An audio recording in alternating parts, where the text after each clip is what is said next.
everyone who has who is joining us live and everybody who is joining the replay. I'm Vivyana, and today in our Dragon Authors series, helpful video series, I'm going to share some information on how to make an audiobook out of your self-published book, or however your book is published. So yay!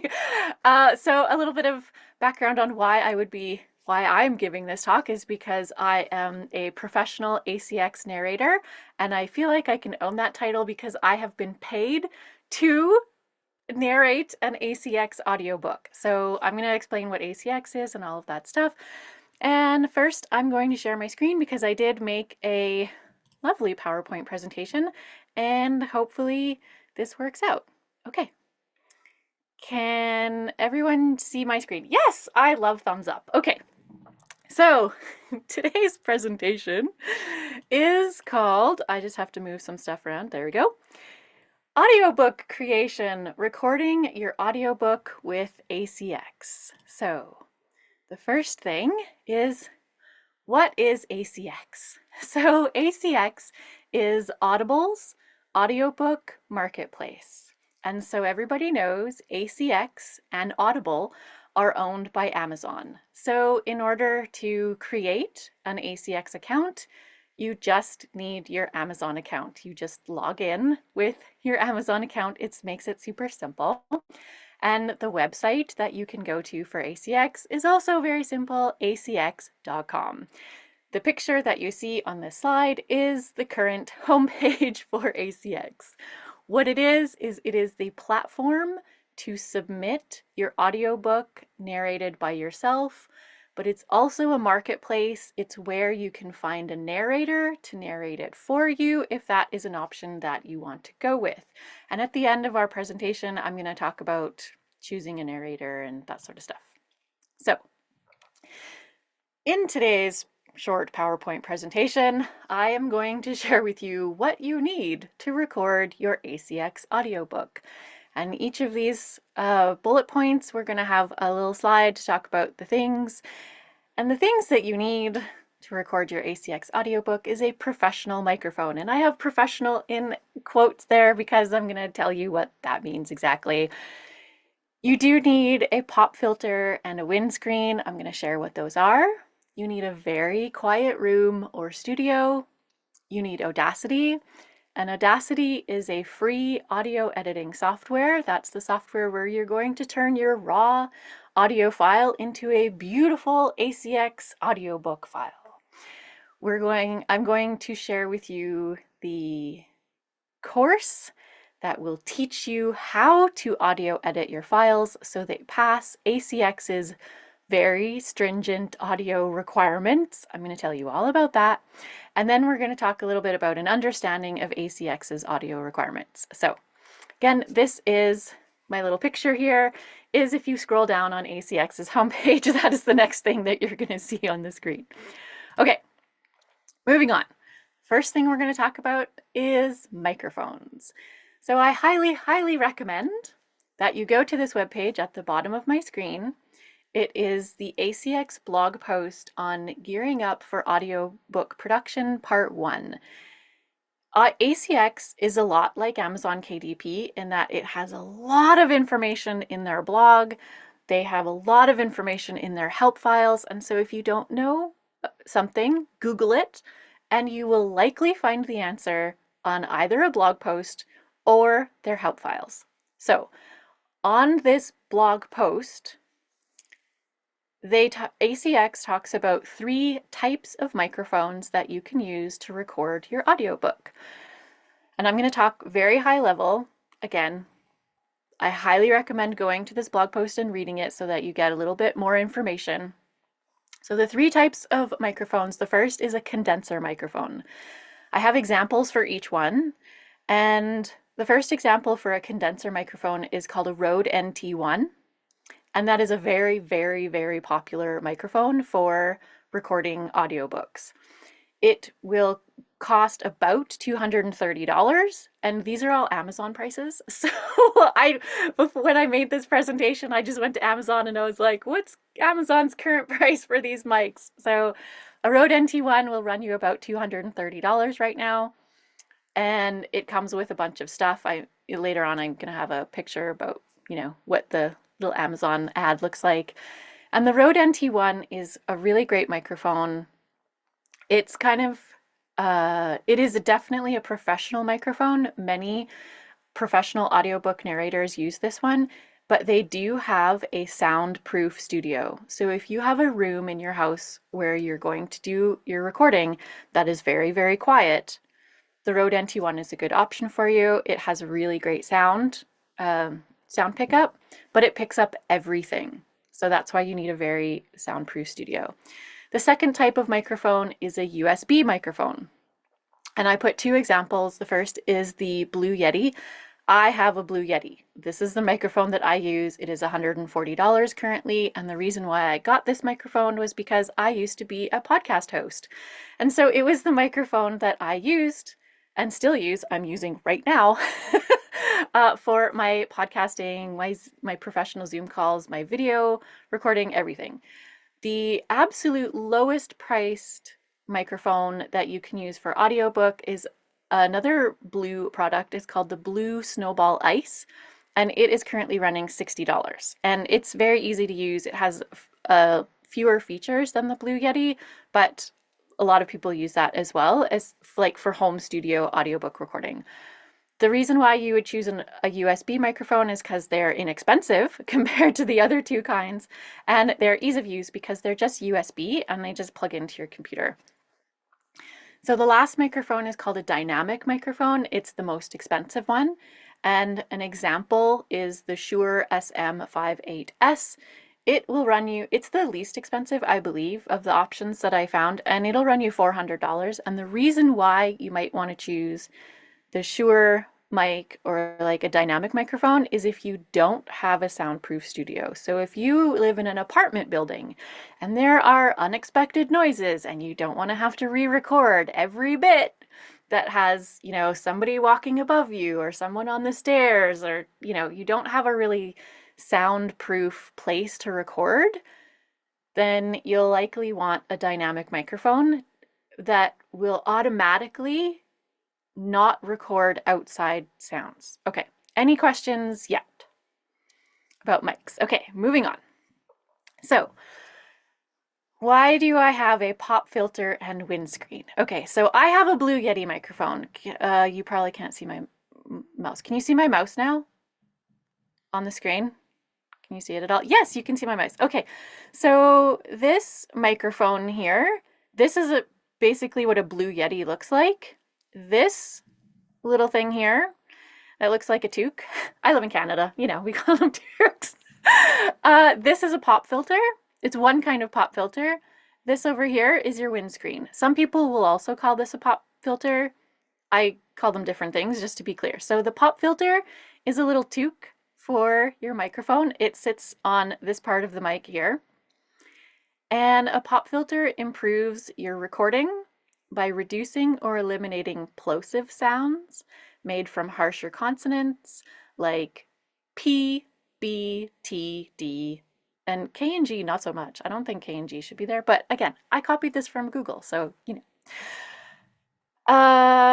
so this setup here, this pop filter and windscreen, I believe is $40 on Amazon. The windscreen here, you can see this woman has the pop filter and the windscreen, and she's recording on a Blue Yeti type microphone that is on an upside down stand rather than a stand that's on a table, and I'll tell you why those two things would be different. But anyway, this windscreen right here and right here can cut down echo and helps with sound reduction, and it filters out extra background noise and especially breath sounds. So when I was going through recording my audiobook, I did a whole bunch of audio testing to find out what was going to be the best thing for me. And it was both. It was definitely having the pop filter and the windscreen. I had to do so much editing before I got a windscreen, because when you're recording an audiobook, you put your mouth as close to the microphone as you possibly can, and it picks up a lot of breath sounds. You put a windscreen in between your mouth and the mic, and it cuts the breath sounds by half, at least by half. So I use both. Just so you know, you can DIY or do it yourself a pop screen, a pop filter, and a windscreen. I don't have these two things. When I record my own audiobook, I will, but I don't have them right now. So I DIY'd them.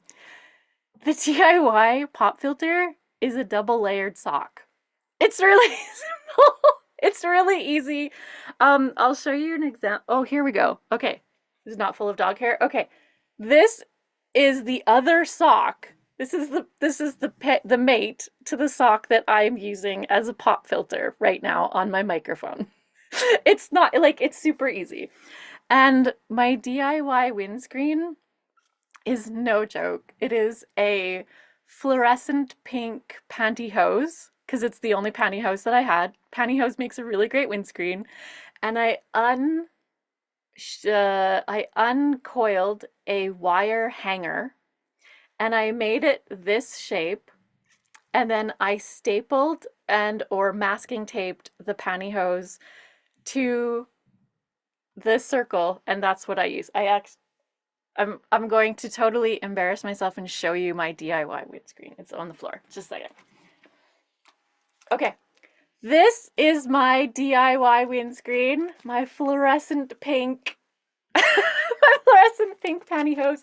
And all that I do is I put this in front of my microphone. So you don't have to buy the $40 windscreen and pop filter. You can just get a sock and pantyhose and a hanger and make sure this is in front of your microphone, and there you go. So, all right. Last picture. This over here, this picture in the bottom is a Rode NT1.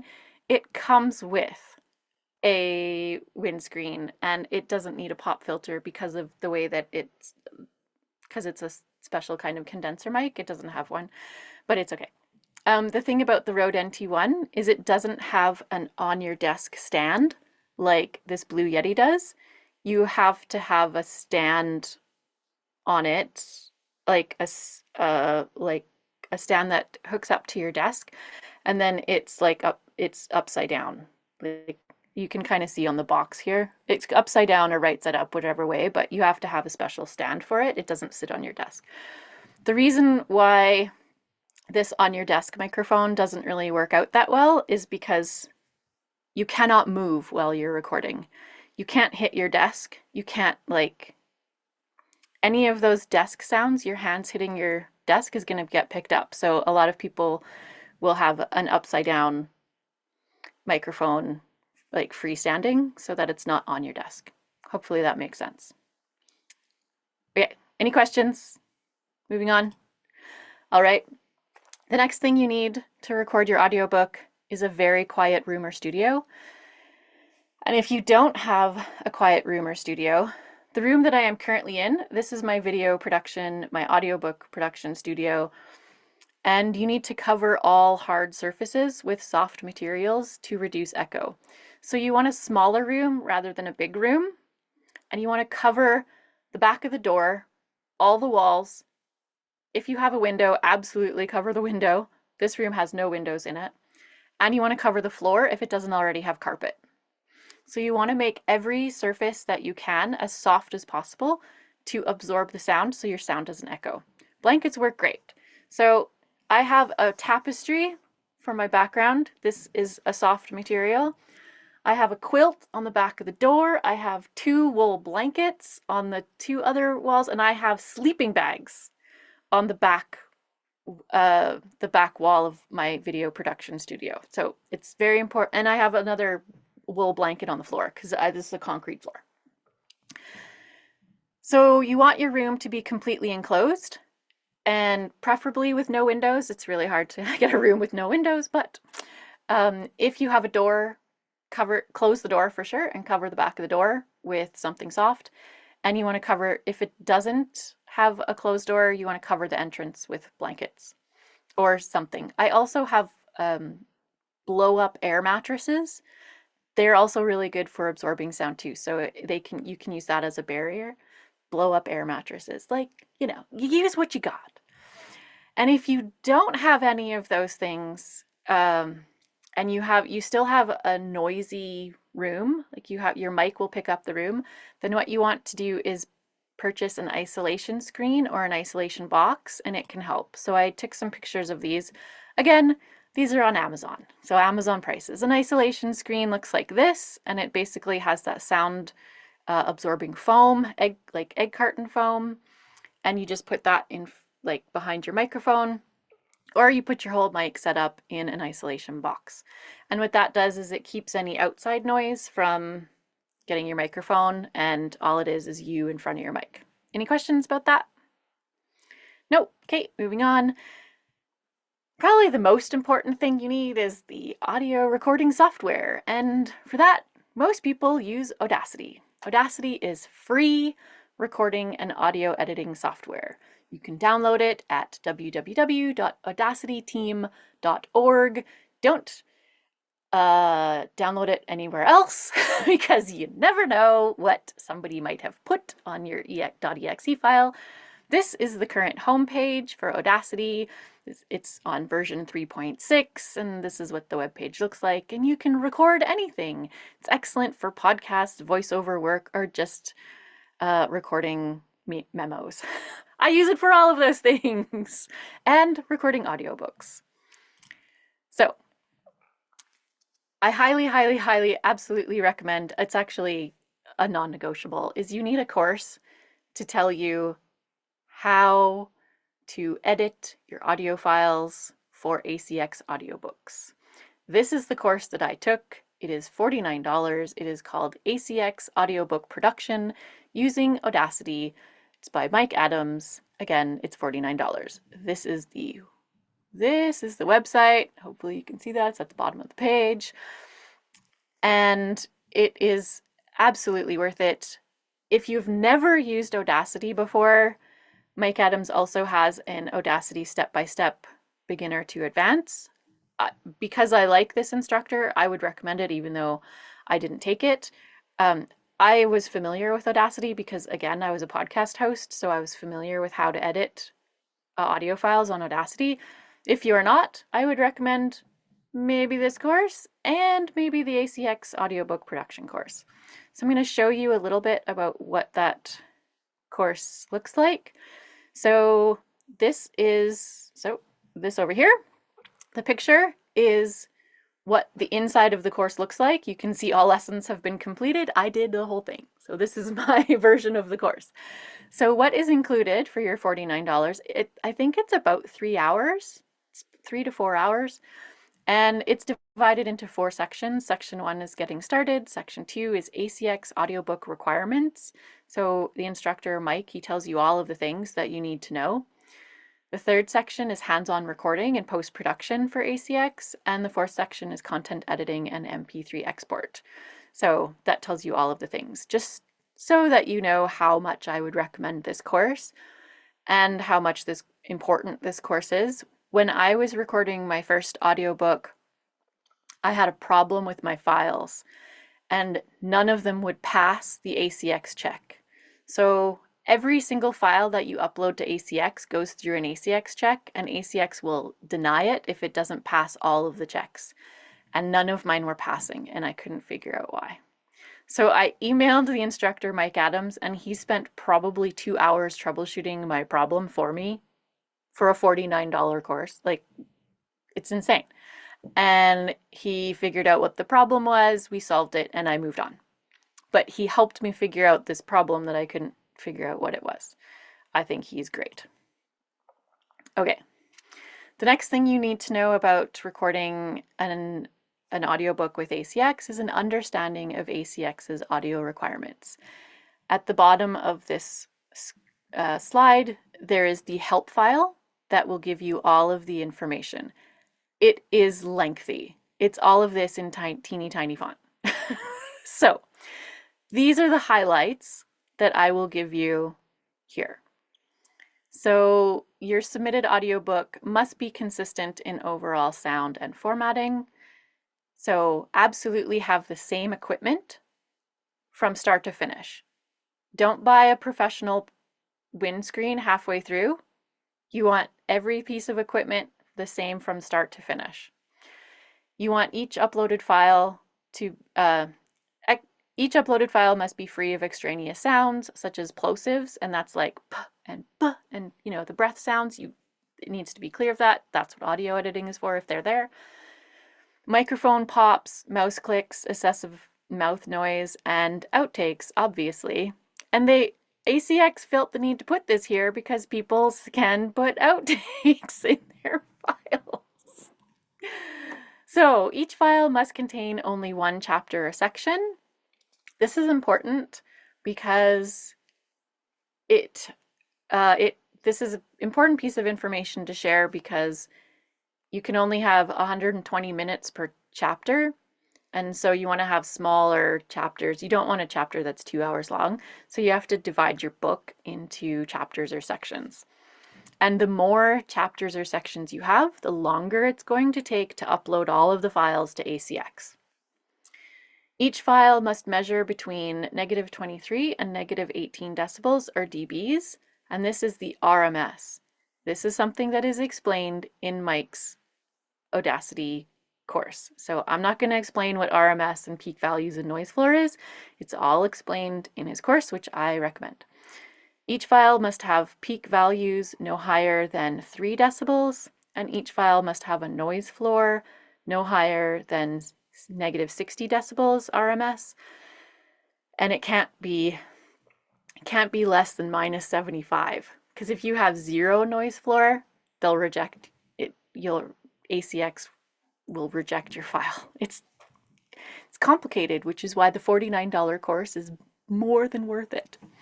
And lastly, each file must be 192 kilobits per second or higher at 44.1 kilohertz. It must be an MP3 file, and it must be constant bitrate. So all of these things, if you don't know what they are, that's what the $49 course is. It tells you everything you need to know.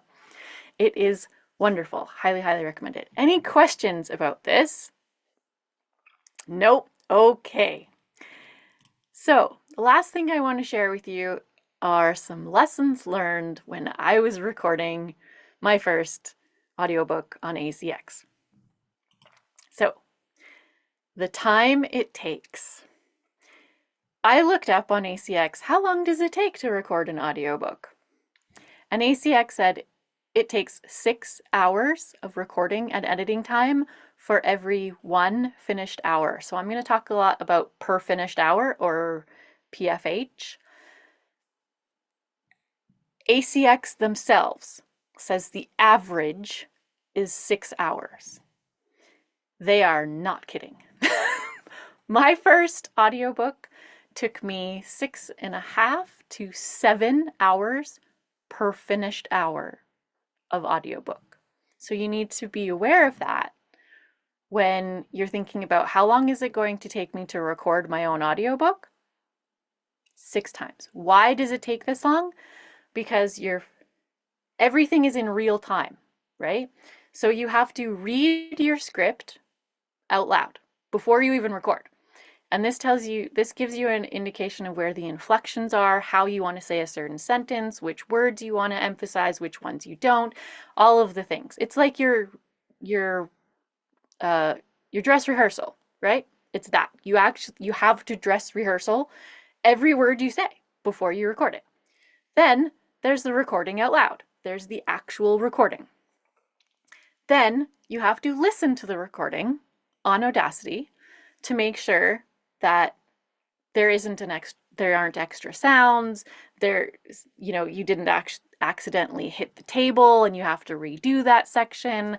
You have to listen to the recording, and then you edit the recording. Those are 2 separate things. It's not at the same time. And then you have to load to ACX. So the read out loud, the record, and the listen to the recording is done in your recording studio. The editing the recording is done outside of your studio, wherever you want to do it. And those are separate things. So when I say it's 6 hours, that's for someone who's done it before and they're not new at this process. It took me longer. Okay, the costs involved in recording your own audiobook. So the costs are like the monetary costs. If you don't have a mic, you have to spend money on a microphone. And that'll be $60 to $400, depending on which kind of mic you choose. You want a pop filter and a windscreen, and you can buy the ones that fit your microphone from Amazon, or you can DIY it like I did. The DIY option is, it works. And if you need an isolation shield or box, then that'll run you $40 to $140, depending on if you want to do that. The Audacity course is $49, and these are all US dollars, just so you know. They're, from Amazon, and the Audacity course is US. And then the other cost is your time. So if you're not familiar with Audacity, there's the time to learn Audacity if you're unfamiliar with it. There's the time to take the Audacity course, and that'll be a few hours. I think it's like 3 or 4. And then there's the time to work out the bugs, learning how to record, which will take you anywhere from, I'm going to be generous and be like an hour to plus. It took me quite a few.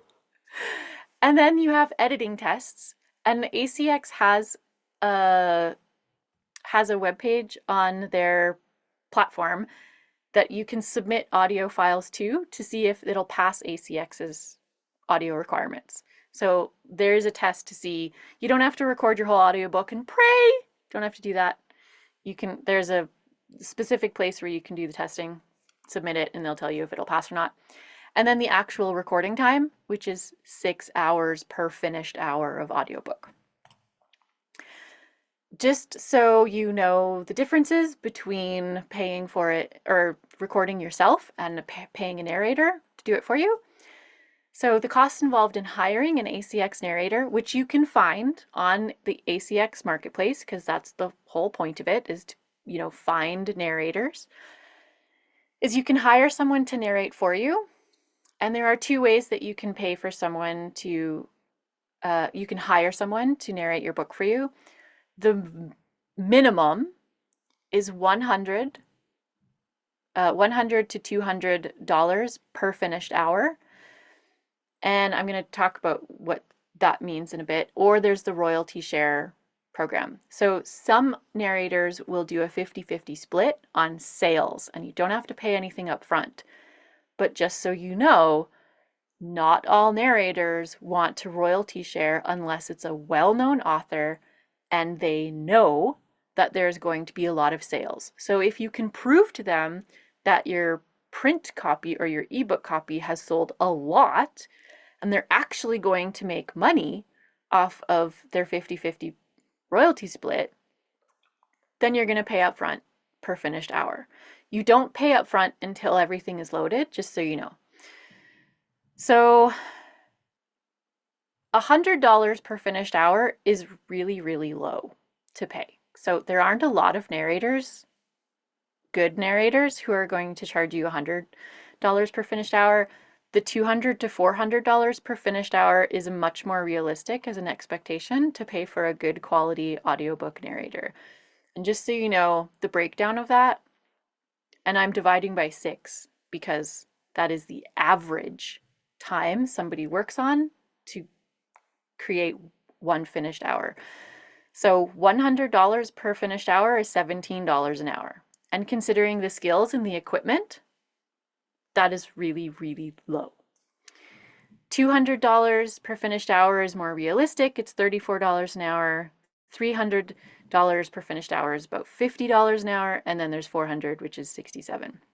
So that per finished hour is determined by ACX when you upload your file. So you don't pay anything. If you have no idea how long your book is going to be, that's okay, because you upload your files. ACX tells you all of your files are 121 minutes. And you will then, as an author, it'll tell you how much that is per the rate that you set and agreed upon. And then you pay your narrator exactly the amount that ACX tells you that you owe them. And then it's a whole process. And then you tell ACX, yes, I got paid. And then it gets loaded. Like, it doesn't actually show up on Audible until the narrator gets paid and tells ACX that they got paid. Okay, pretty sure that's the end of my slides. It is. Wonderful. So that's my presentation. Any questions? That's beautiful.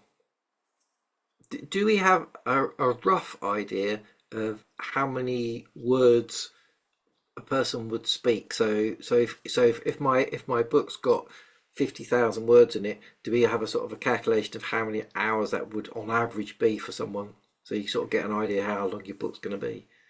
I don't remember off the top of my head, but you can, it's on ACX's help files. So Right. yeah, you can kind of have a ballpark Yeah. for how much, like how long is my book going to take in per finished hours.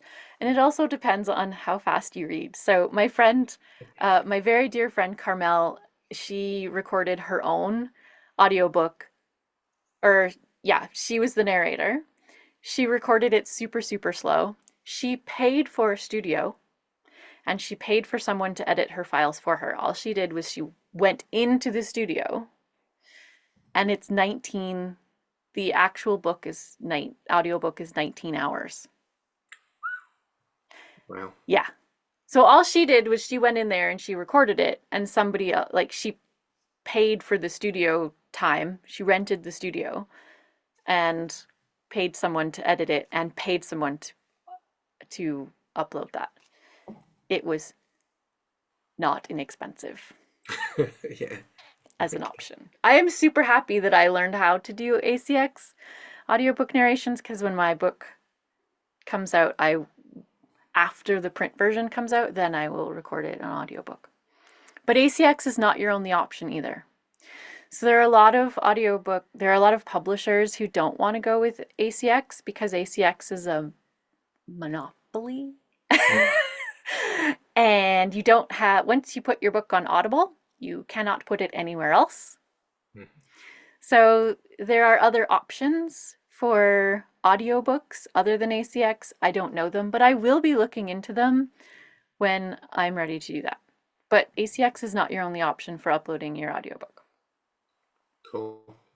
Thank you so much. That was a lot of information to take in, and things I hadn't considered before. So very, very, very valuable. Really makes you think about you're going to have to spend a week somewhere on your own, just Oh yeah, recording for sure. in And quiet. what really sucks.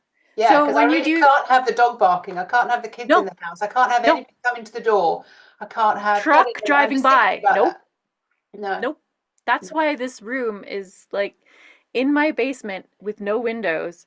Like it's a thing. But the other thing that you need to know that I didn't have in the presentation is once your files are uploaded to ACX, it takes 72 hours minimum to get them approved. And the reason why is because they have an actual human being listen to the files, because they want to know that what they're putting on Audible is good quality.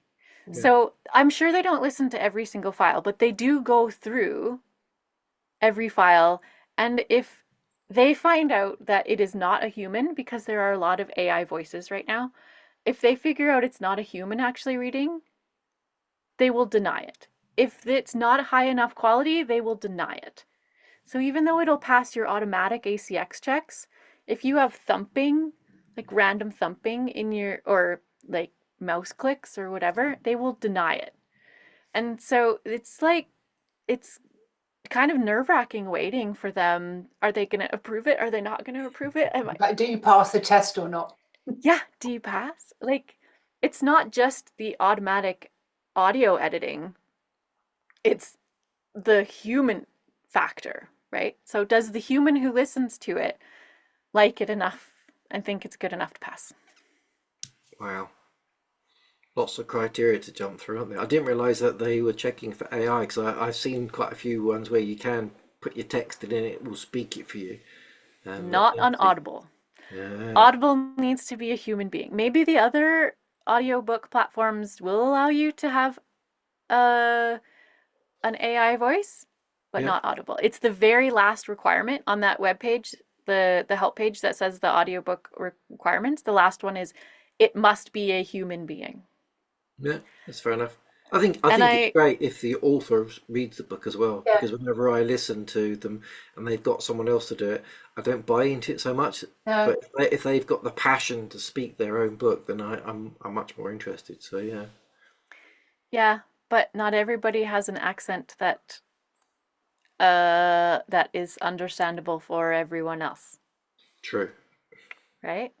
Because English isn't everyone's first language, so some books are translated, Yeah, and there's that. I suppose you also have to consider, like, would you wait until you know that your book is selling really well before you go ahead and do an audio? Because it's a lot to invest, isn't it? As well as writing the book, to then go ahead and do an audio version of it as If well. you're doing it yourself, then Mm, it's your time and money.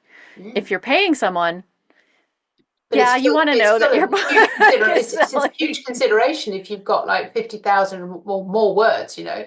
It's like that is a huge consideration. So My yes. book is over 50,000 words and I'm not even done it yet. no, I know. I can't even remember what my book is, and it's still in the process of being edited and published. And I'm just like, whoa, that is going to be huge to a thought, you know. And I'm just thinking, wow, I just wait for that. Sounds like try it on one of the smallest books. So I've got some No, I books. thought the same Yeah. thing, Kevin. I thought, oh, I'll try it out on the introduction that I've got on the Breath of a Dragon, and just see how that Yeah, lands. see But how if you enjoy it enough to do it, yeah. Because probably reading your own thing, and if you've got like 50 chapters, it probably takes probably weeks and weeks because you probably think, oh, I can't speak anymore. There are only yeah, so many hours in a day that you can record. Yeah, your voice will start getting That's croaky right. and but also all you that don't stuff. want to go monotone either. You know, you still want to be lively with it and have the intonation Yeah, and everything too. You have to have a certain energy level every time you sit in front of the mic. Yep. yeah, And if you yeah. start getting tired, you walk away That's when Needs to I and be call the dragons in. you yeah do the edits and needs you to be do the editing for consistent, that doesn't it? day. Yeah, I think I'm going to pick my shortest book, 30 pages, and try that first. I think. Thinking the same thing. Yeah, maybe one of the children's ones that's only got like 15 pages. Yeah. Yeah, something small just to see if it's worth doing. But yeah, Yeah. you say it's a big investment in money, isn't it? If you're not sure to pay someone, I mean, really, Well, if it's a you're big paying them investment good. in your time and your money, but also like time when you're doing that, you can't do anything else.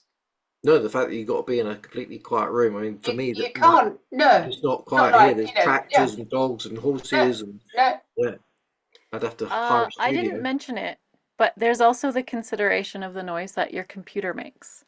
Yeah, And mine makes so enough. if you have a computer with a fan, Yeah. Mm. then you have to be cognizant of how can I keep my mic from picking up the fan noise. Mm. So I have a laptop that does not have a fan, and But then it that overheats, is surely. my, no, it doesn't. All right. It hasn't overheated yet, and it's like 7 years old. Um, that's the computer that I will use to run Audacity, rather than the computer that I am currently using, this one, because it has a fan. And Yeah. you absolutely do not want your audiobook to have sometimes the fan is running and sometimes the fan is not. Yeah. Yeah. There are things that you can do called noise reduction in your Audacity audio editing, and that's totally a thing. I do a minimal amount of noise reduction on all of my files. It doesn't take very long, and it also makes it consistent between files. But yeah, you And do got to you be have one of aware of those that fan noise. isolation things, you know, like the Nope, egg box thing? Because nope. that's what I was putting the question thing, like it's an all around sound shield kind of thing. I suppose that would make a difference. I do not have an isolation shield or a box. My whole room is my Isolation isolation box. box. Yeah. But when I'm recording an audiobook, I tell my partner, I'm recording my audiobook. Can you please not walk on the first floor? Because our house Yeah, is 2 floors and he stays upstairs on the second floor when I'm doing audio recording, because if he's walking on the floor, I can, like, my mic will pick that up. Yeah. And that's the difference between the $100 mic and the $400 mic. Because the dynamic microphone, the Shure mic, it will cut that sound out. Yeah. And if you're thinking that you can record your audiobook on something like this, you would be mistaken. You cannot record an audiobook on this. You actually need this. This is my microphone. This is my sock. This is my sock pop filter. You need a mic. Otherwise, you're spending a lot of time on ACX going to reject your audio quality. Because this is Audible, right? Audible only wants high quality audiobooks on their platform. They do not want crap. Yeah, and that's a decision as well, isn't it, as to whether you put it on Amazon exclusively or whether you have it somewhere else. So yeah, there's a lot to consider, isn't there? Kevin, when you've put your books on Amazon, then Amazon normally own them, then, don't they? If they supply you with the ISB, they own them, don't they? If they have an ISBN number, if Amazon provided you with the Yeah. ISBN number, then yes. Yeah. Yeah, you can't put it elsewhere. Yeah. But you If can you have take your own ISBN, then you can take your book Yes. off of Amazon, of course. Yep. And then get your own ISBN and then take it somewhere else. But at the moment, I'm just putting them all on there. And if one of them suddenly becomes a bestseller, then maybe I'll do something different. But yeah, at the moment, and are they selling? Are they being found? Have you done like SEO and those kind of things? Are they being found? they're being found, but not in major amounts. That's one of the things I need to do is go back and Yeah, me too. and do Yeah. a bit more of sharing it in groups and doing a bit more marketing. At the moment, I'm sort of in the it's coming through, so I'm just pushing them out, and then Yeah. I'll return later and do all of the niceties. I think At that's the what the moment, I'm leading just edge is enjoying all the fact that about. it's flowing at the moment. So I was like, well, while it's flowing, let's keep it going. No, Yeah. exactly. It's like that's what the leading edge is all about, isn't it? It's the fact that it's coming through, it's being channeled. You absolutely have to put those things out there. Yeah, and if somebody doesn't find it for 10 years, well, so be it. If somebody finds it tomorrow, great. And the more obviously, the more that you channel and put out there, the more chance there is that one day someone sees it and Waterstones decide they want to buy it off you or whatever. But maybe they don't. It's yeah. If Well, I one have to go, person reads loves. it, well, thank you very much for that. That was beautiful. On to All my right, podcast interview for the day. that's cool. Thank It's you, thank cool. you, thank you.